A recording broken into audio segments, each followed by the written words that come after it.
Hi folks, it's your favorite diplomacy superhero, Florida Man here. Today I'm bringing you commentary on a game I played on Play Diplomacy called Army St. Pete to Syria. We give our games some funny names on playdiplomacy.com. Anyway, I played as Austria and I was in the position from the beginning this time. Spring 1901, I reach out to Turkey first, attempting to form an alliance against Russia. His first concern is who gets Greece. I tell him that if we're fighting Russia, one of us should get Romania and the other should get Greece, and that sort of satisfies him. Once Turkey is interested in working with me, my first priority after that is pushing the Turk into moving to Armenia so I can get him to really commit against Russia. Turkey has been a little shaky about whether he'll do that, but from experience I know that when Turkey moves Smyrna to Constantinople instead of Smyrna to Armenia, the momentum is on the side of attacking Austria rather than Russia. After I tell him that I don't see how he could do anything against Russia without moving to Armenia, and that I may have to work with Russia if he can't see himself moving into Armenia, he agrees to do it.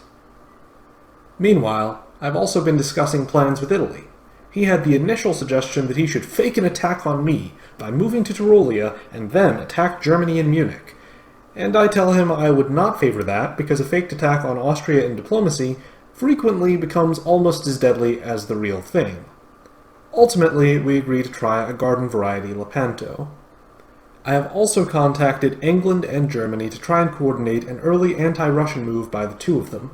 Normally, in an in-person game, this isn't the kind of thing I'd have time to do, which is really why online or play-by-post games can get more interesting sometimes. You have the opportunity to try every diplomatic tactic you can think of, and then some, even contacting people who are nowhere near you for help or intelligence gathering. I've also exchanged messages with Russia, naturally, and I'm relieved I don't actually have to work with him because those messages have been kinda weird. Russia says he'd be happy to work with me against Turkey as long as I keep Germany at bay. And I have no idea what he's actually asking me to do, but I play along and say I will keep Germany at bay for him. We also agree to make Galicia a DMZ, so naturally I order a move to Galicia. Shockingly, when orders process, we see that things actually went reasonably well for me. Russia actually honored the DMZ in Galicia, which got me into Galicia, and Turkey actually moved into Armenia. Even more surprisingly, I have captured Romania, and Russia has moved Moscow to Livonia and Warsaw to Silesia. So, wow, this Russia made some crazy mistakes early on.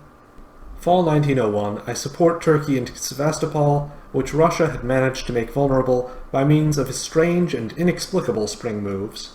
I thought Turkey and I had agreed that since he was getting Sevastopol this season, I'd get Greece, but apparently there was a misunderstanding there, so we bounced. Russia amusingly got into Berlin, so his quixotic early attack on Germany was not entirely a wasted effort. Unfortunately, that may have also motivated Germany to bounce him out of Sweden.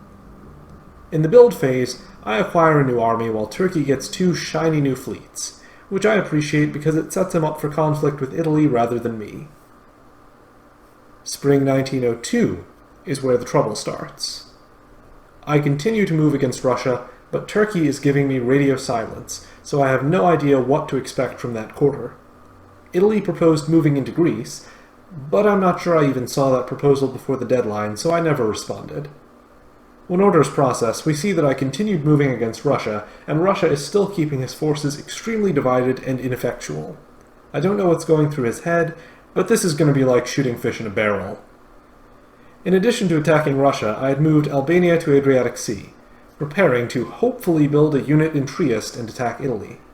I was thinking at this point that Turkey would be adequate, though not amazing, as a long-term ally. Fall 1902, Turkey checks in and verifies that he's still moving against Russia with me, which his spring moves supported. However, when the fall moves process, I see that while I continued attacking Russia, Turkey one-dotted me for Romania. How charming. So instead of building a unit in Trieste and attacking Italy, I find myself building an army in Budapest and trying to make up with Italy so we can form a united front against Turkey. Spring 1903, I tentatively seem to be under attack by both Turkey and Italy, but Italy immediately comes back to the negotiating table, Seeing Turkey in the Ionian Sea and France in Tyrolia, while I'm only moving in a friendly way. France moving into Tyrolia was a big surprise for me in particular. It actually forced me to take notice of what was happening in the west, in a way that I hadn't really before, observing the strange pattern of moves there that had left Germany entirely without allies, but still not dead, and France able to travel through Munich into the east. A very strange situation. Fall 1903, England and France and I, without coordinating with each other at all, knock Russia out of the game completely. Finally. Italy works to defend against Turkey while turning his back on France, a decision he may come to regret, and Turkey uselessly moves an army into Ukraine and vacates Romania. Happily, I get a new army in the build phase, and Turkey starts talking to me again. Nevertheless, in spring 1904, I bring all of my armies to bear on Turkey. I also begin messaging with England around this point, and we assure each other we're not going to walk into each other's unguarded Russian centers. In fall, my strong spring positioning puts me into Sevastopol. Unfortunately, poor Italy has lost Venice at the same time, so he probably won't be much use as an ally going forward. Fortunately, or so I thought, Turkey agrees to accept the new distribution of centers and work together against France. Spring 1905, in accordance with agreements with both Turkey and England, I move units west to take on France and help finish Germany off. Fortunately, England keeps his word about what we're doing, but as we can see, in fall, Turkey stabs me again. After the spring, I had seen that he was positioning for what looked like a move on Serbia, so I messaged him about it, and he and I had agreed that he would take Serbia and I would take Romania. But of course, being the same guy who one-dotted me for Romania before, he didn't let me into Romania. From here on, you see I'm waging a two-front war, with a unit or two constantly helping England against France, while the bulk of my forces are exchanging blows with the Turkish military, over and over, a state of affairs that continues for a while and was fairly frustrating at the time. Fortunately for us, England and I coordinated fairly well and kept our word with each other, while Turkey and France don't seem to have ever tried to do that. Either of those things. Eventually, France gets eliminated, and the rest of the game will clearly be mopping up Turkey and then concluding a two-power draw. Or so England and I tell each other, but I'm confident at the time that we were both planning to stab for the solo. Strangely though, I was able to get England to vacate centers that were near my centers, and he kind of behaved in a trusting manner while I walked away with the solo victory. So that was a little weird. Feel a little bad about taking the game away from England, but that is the way diplomacy is meant to be played. You're not really supposed to just settle for a draw when you could easily solo. I hope you enjoyed this after-action report.